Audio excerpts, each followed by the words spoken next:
Hi everyone, അപ്പോൾ എല്ലാവർക്കും പുതിയൊരു വീഡിയോയിലേക്ക് സ്വാഗതം. ഇന്നത്തെ വീഡിയോയിൽ ഞാൻ നിങ്ങളുമായി ഷെയർ ചെയ്യാൻ പോകുന്നത് നമ്മുടെ ബോയ മൈക്ക് യൂസ് ചെയ്ത് എങ്ങനെ നല്ല ഓഡിയോ ക്ലിയർ ആയിട്ടുള്ള നല്ല ക്ലാരിറ്റിയുള്ള വീഡിയോ റെക്കോർഡ് ചെയ്യാം എന്നുള്ളതിനെ കുറിച്ചാണ്.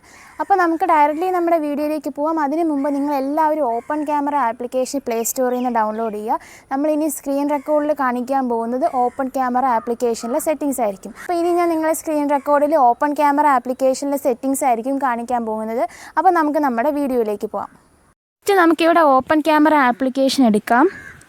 ഈ ആപ്ലിക്കേഷനിൽ നിങ്ങൾക്ക് ഇവിടെ സെറ്റിങ്സ് എന്നൊരു ഓപ്ഷൻ കാണാൻ സാധിക്കും. ഈ സെറ്റിങ്സ് എന്ന ഓപ്ഷനിൽ പോയിട്ട് താഴേക്ക് സ്ക്രോൾ ചെയ്യുമ്പോൾ വീഡിയോ സെറ്റിങ്സ് എന്നൊരു ഓപ്ഷൻ നമുക്കിവിടെ വരും. വീഡിയോ സെറ്റിങ്സ് ഓപ്ഷനിൽ നമുക്കിവിടെ ഓഡിയോ സോഴ്സിൽ ക്ലിക്ക് ചെയ്യാം. ഓഡിയോ സോഴ്സിൽ ക്ലിക്ക് ചെയ്യുമ്പോൾ നമുക്കിവിടെ 5-6 ഓപ്ഷൻ കാണാൻ സാധിക്കും.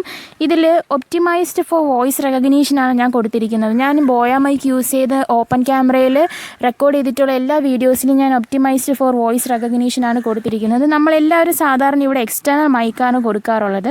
പക്ഷേ എക്സ്റ്റേണൽ മൈക്കിന് പകരം ഒപ്റ്റിമൈസ്ഡ് ഫോർ വോയിസ് റെക്കഗ്നീഷൻ എന്ന ഓപ്ഷൻ കൊടുക്കുകയാണെങ്കിൽ നമ്മുടെ വോയിസ് കൂടുതൽ നല്ല ക്ലാരിറ്റിയോടെ നമുക്ക് റെക്കോർഡ് ചെയ്തെടുക്കാൻ സാധിക്കുന്നതാണ്. എക്സ്റ്റേണൽ മൈക്ക് കൊടുത്തു കഴിഞ്ഞാൽ നമ്മുടെ വോയിസിൻ്റെ ആ ഒരു പിച്ചും ആ ഒരു രീതിക്ക് നമുക്ക് ചിലപ്പോൾ റെക്കോർഡ് ചെയ്ത് കിട്ടത്തില്ല. ഞാനിപ്പോൾ നോക്കിയതിൽ എനിക്ക് നമ്മുടെ വോയിസ് കേട്ടിട്ട് നല്ല കംഫർട്ടബിൾ ആണെന്ന് തോന്നിയത് ഒപ്റ്റിമൈസ്ഡ് ഫോർ വോയിസ് റെക്കഗ്നീഷനാണ്.